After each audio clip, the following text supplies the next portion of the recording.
এক রক্তাক্ত যুদ্ধের পর ক্লান্ত মুসলিমরা উপত্যকায় ছড়িয়ে ছিটিয়ে বিশ্রাম নিচ্ছিলেন। রাসূল সাল্লাল্লাহু আলাইহি ওয়াসাল্লাম একটি ঘন গাছের ছায়ায় নিজের তলোয়ারটি ঝুলিয়ে রেখে এক গভীর ঘুমে মগ্ন হলেন। ঠিক সেই সুযোগে ওত পেতে থাকা এক চরম কাফের ঘাতক গাওরাস ইবনে হারিস নিঃশব্দে এগিয়ে এলো। সে ঝুলন্ত তরবারিটি খাপ থেকে উন্মুক্ত করে রাসূল সাল্লাল্লাহু আলাইহি ওয়াসাল্লাম এর মাথার উপর তুলে ধরল। হঠাৎ চোখ খুলতেই তিনি দেখলেন এক ভয়ঙ্কর খুনি উন্মুক্ত তলোয়ার হাতে দাঁড়িয়ে অট্টহাসি হাসছে। ঘাতক চিৎকার করে ধমকে সুরে সংলাপ ছুড়ল, বলো, এখন আমার হাত থেকে তোমাকে কে বাঁচাবে? মহানবী সাল্লাল্লাহু আলাইহি ওয়াসাল্লাম বিন্দুমাত্র আতঙ্কিত না হয়ে চোখের পলক না ফেলে বজ্রকণ্ঠে জবাব দিলেন, আল্লাহ। আল্লাহর এই পবিত্র নামটি উচ্চারণ করা মাত্রই এক অদৃশ্য আতঙ্কে ঘাতকের পুরো শরীর থরথর করে কাঁপতে লাগলো এবং তার হাত থেকে তরবারিটি মাটিতে পড়ে গেল। হাদিসে এসেছে, রাসূল সাল্লাল্লাহু আলাইহি ওয়াসাল্লাম বলেছেন, তুমি যেখানেই থাকো আল্লাহকে ভয় করো। যখন মৃত্যুর মুখোমুখি দাঁড়িয়েও মানুষের মুখে ভয়হীন আল্লাহর নাম উচ্চারিত হয়, তখন আর কোনো জাগতিক শক্তির ক্ষমতা থাকে না তার ক্ষতি করার। পবিত্র কোরআনে এসেছে, আল্লাহ কি তার বান্দার জন্য যথেষ্ট নন? যখন শত্রু খুব কাছে চলে আসে এবং বাস্তব জীবনের সব লজিক বলে আপনি শেষ, ঠিক তখনই কেবল আল্লাহর উপর ভরসা রাখুন। নিশ্চিত জানবেন ঘাতকের ধারালো অস্ত্র তখন অচল হয়ে পড়ে। মুহূর্তের মধ্যে পুরো দৃশ্যপট বদলে গেল। রাসূলুল্লাহ সাল্লাল্লাহু আলাইহি ওয়াসাল্লাম মাটি থেকে তরবারিটি স্বহস্তে তুলে নিলেন এবং এবার সেটি সেই ঘাতকের ঘাড়ের উপর ধরলেন। মহানবী সাল্লাল্লাহু আলাইহি ওয়াসাল্লাম শান্ত কিন্তু গভীর কণ্ঠে সেই ঘাতককে জিজ্ঞাসা করলেন, এবার বলো, আমার হাত থেকে তোমাকে কে বাঁচাবে? গাওরাস নিজের চোখের সামনে নিশ্চিত মৃত্যু দেখে থর থর করে কাঁপতে কাঁপতে আকুতি মিনতি শুরু করলো। সে কোনো যুক্তিসঙ্গত জবাব খুঁজে না পেয়ে আকুল কণ্ঠে সংলাপ ছুড়ল, আপনি দয়া করে একজন উত্তম তলোয়ারধারী হন, প্রতিশোধ নেবেন না। রাসূল সাল্লাল্লাহু আলাইহি ওয়াসাল্লাম তাকে ইসলামের দাওয়াত দিলেন, কিন্তু সে বলল, আমি মুসলিম হব না, তবে আমি কথা দিচ্ছি আর কখনো আপনার বিরুদ্ধে যুদ্ধ করব না। পরম দয়ার নবী আল্লাহর উপর ভরসা রেখে তাকে নিঃশর্ত ক্ষমা করে তরবারি নামিয়ে নিলেন।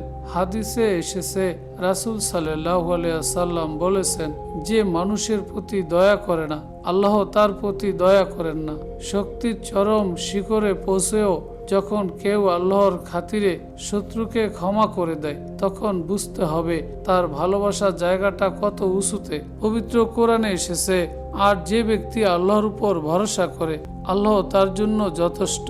চরম শত্রুকেও বাগে পেয়ে ক্ষমা করার অসীম সাহস কেবল তখনই আসে যখন অন্তরে বিশ্বাস থাকে যে সব কিছুর চূড়ান্ত ফয়সালা আসমান থেকেই হয়। নিজ গোত্রে ফিরে যাওয়া গাওরাস ইবনুল হারিস রাসূল সাল্লাল্লাহু আলাইহি ওয়াসাল্লামের কাছ থেকে জীবন ভিক্ষা পেয়ে যখন নিজের গোত্রে ফিরে গেল, তখন তার চেহারায় ভয়ের বদলে এক অলৌকিক মুগ্ধতা ছিল।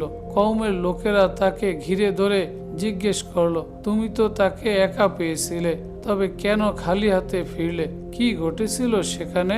গাওরাস দীর্ঘশ্বাস ফেলে পুরো গোত্রের সামনে দাঁড়িয়ে চিৎকার করে বলল, শোনো হে আমার কওম, আজ আমি পৃথিবীর সবচেয়ে শ্রেষ্ঠ মহান মানুষের কাছ থেকে ফিরে এসেছি, যার রক্ষক স্বয়ং ঈশ্বর। তার মুখে এই সত্য সংলাপ ও অলৌকিক ঘটনার বিবরণ শুনে পুরো গোত্রের মানুষের হৃদয় গলে গেল।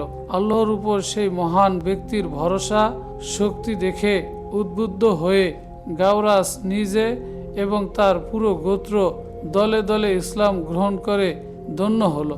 হাদিসে এসেছে, রাসূল সাল্লাল্লাহু আলাইহি ওয়াসাল্লাম বলেছেন, তোমাদের কেউ প্রকৃত মুমিন হতে পারবে না যতক্ষণ না সে নিজের ভাইয়ের জন্য যা পছন্দ করে তা নিজের জন্য করে। সত্যের শক্তি আর তাওয়াক্কুলের সৌন্দর্য যখন মানুষের সামনে প্রকাশ পায়, তখন শত বছরের অন্ধকারও আলোতে রূপ নেয়। পবিত্র কোরআনে আল্লাহ বলেছেন, নিশ্চয়ই কষ্টের সাথে স্বস্তি রয়েছে।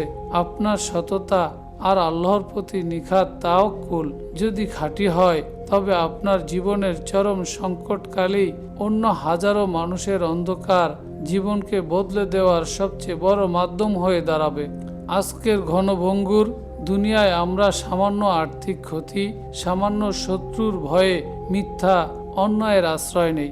এই বাস্তব ও রোমাঞ্চকর ঘটনা আমাদের শেখায় যে জীবনের সবচেয়ে বড় সংকট, এমনকি মৃত্যুর মুখোমুখি দাঁড়িয়েও যদি কোনো বান্দা বুক ফুলিয়ে বলতে পারে, আমার জন্য আল্লাহই যথেষ্ট, তবে আসমানের অদৃশ্য সাহায্য আসতে বাধ্য। এটি আমাদের ভেতরের সমস্ত জাগতিক ভয় দূর করে এক মহা শক্তিশালী ঈমানি বল এনে দেয়।